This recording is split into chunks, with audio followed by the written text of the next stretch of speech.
High, তোমাদের সকলকে আরও একবার শুভ নববর্ষ। সারা বছর তোমাদের খুব ভালো কাটুক। আজকের দিনটা আমার কাছে খুব সাধারণই ছিল, যেহেতু আমার পরীক্ষা, তো আমি বাড়ি যেতে পারিনি, আমার গ্রামের বাড়িতেও যেতে পারিনি, কোথাও মন্দিরেও পুজো দিতেও যেতে পারিনি। তো সকাল সকাল আমি একটু স্নান করে ঘর দোয়ার গুছিয়ে নিয়েছি। বছরের প্রথম দিনটা যদি ঘর দোয়ার গোছানো থাকে তাহলে মন এমনিই ভালো হয়ে যায়। তারপরে এই যে নতুন নাইটিটা পরেছি, এটা আমার মা আমাকে বানিয়ে দিয়েছে। একটা নতুন জামাও বানিয়ে দিয়েছিল, কিন্তু সেটা বাড়িতে আছি বলে আর পরা হয়নি।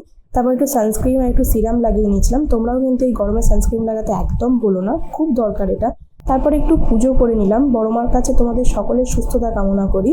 মা নববর্ষের স্পেশাল ঘুগনি বানিয়েছিল, তো ঘুগনি দিয়ে একটু মুড়ি খেয়ে নিলাম। সকালবেলা আমার মুড়ি ছাড়া আর কিছুই ভালো লাগে না। দুপুরে আমাদের কিন্তু মাছ ভাত হয়, আমাদের কখনোই চিকেন হয় না, কারণ বাঙালিদের কাছে মাছ খুব শুভ। তাই প্রথম দিনটা আমরা মাছ দিয়েই শুরু করি, যদিও আমি সেই ক্লিপটা নিতে ভুলে গেছি।